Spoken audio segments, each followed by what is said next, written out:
Right මම මේ video එකෙන් කතා කරන්න යන්නේ ඩබල් OP වල එක කන්සෙප්ට් එකක් ගැන ඉන්හෙරිටන්ස් ගැන. ඉන්හෙරිටන්ස් කියන්නේ ගොඩක්ම ඉම්පෝර්ටන්ට් ටොපික් එකක්. ඒක හරියට තේරුම් ගමු. රයිට්. මුලින්ම ඉන්හෙරිටන්ස් කියන්නේ මොකක්ද කියලා මම ඔයාලට සරල උදාහරණයකින් කතා කරන්නම්. ඔයා හිතන්න චයිල්ඩ් කෙනෙකුයි පේරන්ට් කෙනෙකුයි ගත්තට පස්සේ usually පේරන්ට් ගේ තියෙන ගොඩක් දේවල් චයිල්ඩ්ට උරුම වෙනවා. දැන් සාමාන්‍ය රියල් ලයිෆ් එක ගත්තත් ඔයාලගේ ගෙදර ඔයාලගේ අම්මට තාත්තට තියෙන ප්‍රොපර්ටිස් වෙන්න පුළුවන්. එහෙම නැත්නම් අයි කලර් වගේ ජීන්ස් වගේ දේවල් ළමයට උරුම වෙනවා. රයිට්. අන්න ඒ වගේ දෙයක් තමයි ප්‍රෝග්‍රෑමින් වලදීත් ඉන්හෙරිටන්ස් කියන්නේ. හරි. අපි වැඩි කතා නැතුව අපි කෝඩ් එකට ගිහලා බලමු කොහොමද ඉන්හෙරිටන්ස් ඇප්ලයි කරන්නේ Java වල ප්‍රෝග්‍රෑමින් වලින්. රයිට්. ඕකේ. මේකට මම මෙන්න මෙහෙම උදාහරණ දෙයක් ගන්නවා. මං ගාව තියා ගන්නවා පර්සන් කෙනෙක් ඉන්නවා. මේ හැම පර්සන් කෙනෙක්ටම සාමාන්‍ය පර්සන් කෙනෙක්ට මොනවද තියෙන්නේ? නමක් තියෙනවා, ඒජ් එකක් තියෙනවා. දැන් ඒ වගේ අර කොමන්ලි අපි මුල් ලෝකෙම ඉන්න හැම මිනිස්සෙක් ගත්තට පස්සේ නමක් තියෙනවා, වයසක් තියෙනවා. ඒ වගේ අර මේ ප්‍රධාන දේවල් ටිකක් තියෙනවා. එතකොට මේ පර්සන්ගේ ස්පෙෂල් වර්ෂන්ස් ටිකක් තියෙනවා. ඒ කියන්නේ ස්පෙෂල් වර්ෂන් කියන්නේ මොකද්ද? පර්සන් කෙනෙක් ළමයෙක් වෙන්න පුළුවන්, චයිල්ඩ් කෙනෙක් වෙන්න පුළුවන්. එහෙම නැත්නම් ස්ටුඩන්ට් කෙනෙක් වෙන්න පුළුවන්. ડોක්ටර් කෙනෙක්, ඉංජිනේර් කෙනෙක්. ඒ වගේ අර පර්සන්ගේ ස්පෙෂලායිස් වර්ෂන්ස් ටිකක් තියෙනවා. ඊට පස්සේ මගේ එක්සාම්පල් එකට මම ස්ටුඩන්ට් කෙනෙක් ගන්නවා. ස්ටුඩන්ට් කියන්නේ පර්සන් කෙනෙක්ගෙම ස්පෙෂල් වර්ෂන් එකක්. ඒ වගේම පර්සන්ට තියෙන දේවල් ඔක්කොම ස්ටුඩන්ට්ටත් තියෙනවා. name, age. මෙතන ස්ටුඩන්ට් වෙනස් වෙන්නේ ස්ටුඩන්ට් ස්ටඩි කරනවා. right? පර්සන් කෙනෙක්ට name age තියෙන ස්ටුඩන්ට්ටත් name age තියෙන ස්ටඩි කරනවා. දැන් ඔයාලට පේනවා මෙතන පර්සන්ට තියෙන දේවල් ඔක්කොම ස්ටුඩන්ට්ටත් පොදුයි. right? ඔයා මෙතන තව එකක් ගත්තොත් හිතන්නවා ડોක්ටර් කෙනෙක් කියලා. හිතන්න ડોක්ටර් කෙනෙක් ගන්නවා. ડોක්ටර් කෙනෙක්ට නමක් තියෙනවා. ඒජ් එකක් තියෙනවා. සහ ડોක්ටර් මොකද කරන්නේ? තව පේෂන්ස්ලා එක්ක මේ එයාට පේෂන්ස්ලට බෙහෙත් කරනවා. ඒ වගේ මොකක් හරි එකක් කරනවා. දැන් හිතන්න work in hospital කියලා. right? ડોක්ටර් හොස්පිටල් එකේ work කරනවා. right? අපි මේ එක්සාම්පල් එක කොහොමද බලමු කෝඩ් එකේ ඉම්ප්ලිමන්ට් කරන්නේ. right? මම මුලින්ම person කියන class එක හදා ගන්නවා. මට පුළුවන් right click කරලා new ගිහිල්ලා person කියන class එක හදා ගන්න. right? okay. ඒක හදාගත්තට පස්සේ මම අර කලින් කිව්වා වගේ අපිට name එකයි age එකයි ඕන.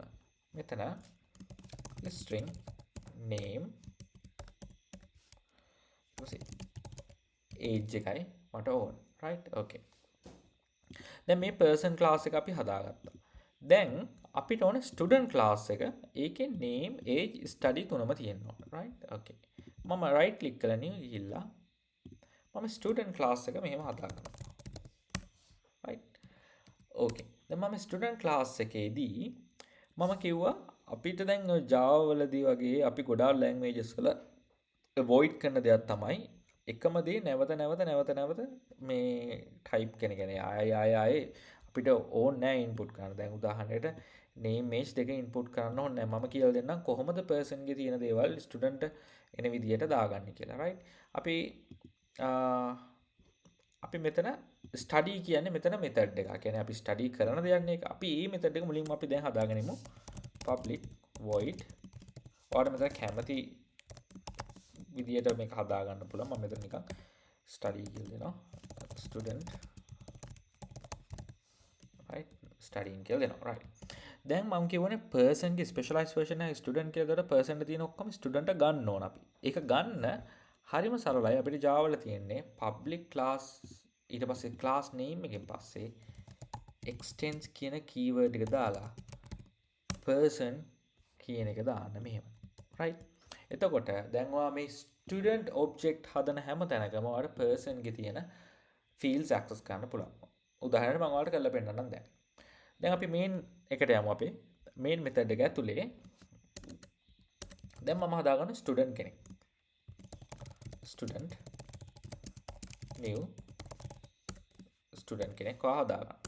දැන් ඔයාට ඕන student නමක් set කරන්න ඕන, age එකක් set කරන්න ඕන.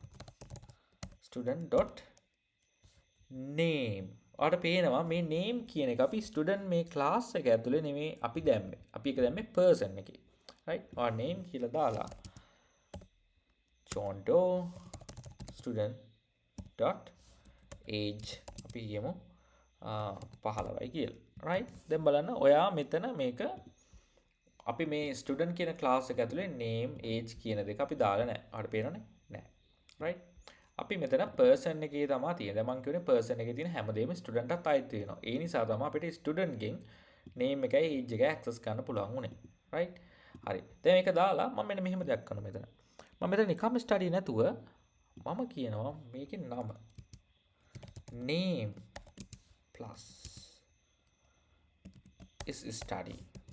දැන් මෙතන මම name එක ගත්තේ කොහෙන්ද? මේ name එකේ ඉන්නේ අපේ මේ උඩ class එකේ. මේ අපි inherit කරපු parent class එකේ තියෙන attribute එක තමයි මේ name කියන එක තමයි මේ access කරේ studying කියලා එනවා. දැන් අපිට පුළුවන් student.study කියන method එක call කරලා බලන්න මොකද වෙන්නේ කියලා. අපි මේක run කරලා බලමු දැන්. දැක්ක නේද අපි set කරපු නම එක්කම studying කියලා output එක print වෙනවා. එතකොට inheritance කියන්නේ ඔන්න ඔච්චරයි තියෙන්නේ. අපි parent class එකක් හදනවා.